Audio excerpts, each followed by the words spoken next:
안녕하세요 여러분, 영커TV의 영쌤입니다. 영커TV의 정PD입니다. 반갑습니다. 영쌤, 요즘 제 주변에서 면접을 보시는 분들이 참 많으신데요. 면접 준비에 뭐 필요한 부분이 있을까요? 면접을 준비하실 때 이제 가장 많이 하시는 거가 자기소개 준비하시는 거고요.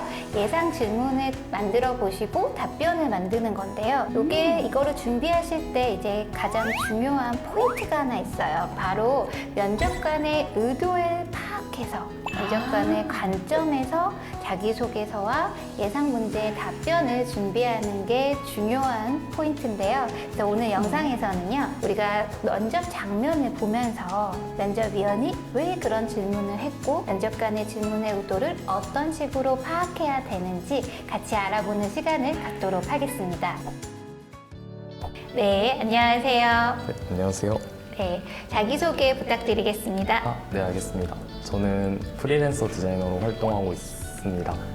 학업과 일을 병행하면서 다양한 경험을 많이 쌓아왔는데요. 로고 디자인, 모션 그래픽, 영상 편집, 콘텐츠 기획 등등 다양한 방면에서 여러 가지 경험을 쌓았습니다. 이러한 경험을 토대로 공공기관에 대한 취업 정보를 재밌고 유익하게 풀어내는 영커TV의 힘이 되고 싶습니다. 감사합니다. 네, 정 PD님, 이분의 자기소개 어떻게 보셨어요? 나름 떨리셨겠지만 차분히 잘하셨던 것 같거든요. 네네네. 어떠셨어요? 본인의 이야기들을 떨리는 상황임에도 불구하고 그냥 조곤조곤 잘 이야기한 거는 이제 좋은 포인트였습니다. 네. 그러나 여기서 이분이 다양한 경력이나 경험에 대한 이야기를 나열을 해주셨지만 내용은 어디서 많이 확인할 수 있는 내용일까요? 이력서였던 것 같아요. 그렇죠. 이력서에서 이제 볼 수 있는 건데 면접 시간이 길어야 5분? 한 사람한테 주어지는 시간이 5분 정도거든요. 그럼 그 5분이라는 시간 동안 본인이 갖고 있는 역량, 강점을 최대한 많이 면접위원들한테 어필을 해야 되는데 보여드려야 되겠네요. 그렇죠. 어떤 부분에서는 이력서에 있는 내용을 그대로 다시 한번 얘기하시는 것보다 이력서에 좀 쓰지 않았지만 갖고 있는 강점 그리고 네. 그 강점이 해당 기관에 어떠한 성과를 만들어낼 수 있는지 이런 쪽으로 좀 더 포인트를 만들어서 자기소개를 했다면 조금 더 임팩트 있는 자기소개가 되지 않았을까 하는 아쉬운 점이 조금 있습니다. 그러면 취준생의 자세는 어때요? 저분의 자세는 어떻게 보이셨어요?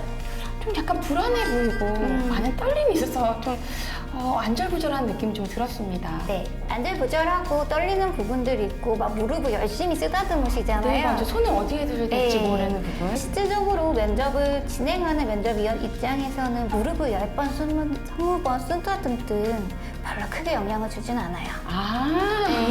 그리고 또 질문이 있어요. 네네. 면접관과의 거리가 좀 궁금한데요. 요즘은 마스크를 쓰고 면접을 보잖아요. 그럼 목소리 크기라던가 이런 부분은 조금 팁이 있을까요? 네, 맞아요. 그러니까 기본적으로 공공기관이나 기관의 상황에 따라서 면접의 거리나 이런 거는 좀 차이가 있겠지만요. 기본적으로 3에서 4m 정도는 떨어져 있다라고 얘기할 수 있을 것 같고요. 아까 얘기하신 것처럼 우리가 마스크를 쓰고 있어요. 실질적으로 여러분들이 기존에 내셨던 목소리 톤이나 목소리 발성으로 얘기를 하시면 잘 안 들릴 수가 있어요. 크게 해야 되겠네요. 네, 그래서 좀 크게 목소리를 내시는 게 지금 이 시점에서 면접을 보실 때 중요한 포인트라고 말씀드리겠습니다. 본인이 생각했을 때 가장 큰 성과를 이루었다라고 생각하는 게 있다면 무엇일까요?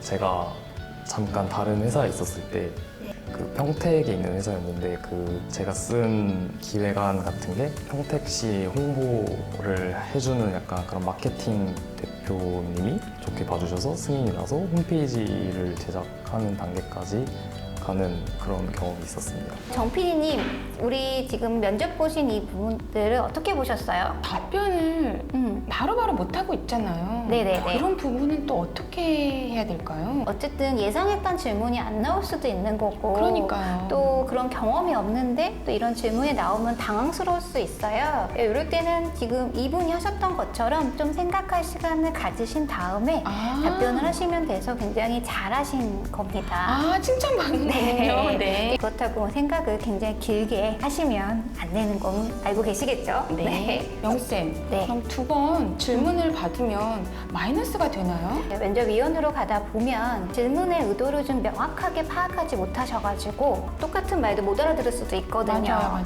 근데 내가 실수했구나 막 이런 부분들을 걱정하시는데 실질적으로 저희가 평가를 할 때는 그 부분은 마이너스가 되지 않습니다. 아, 다행이네요. 네, 그래서 나는 말을 잘 못 알아들었구나 이렇게 생각하지 마시고 그 질문을 듣고 답변을 편안하게 네. 하시면 된다라고 말씀드리겠습니다. 자, 그러면요 정 PD님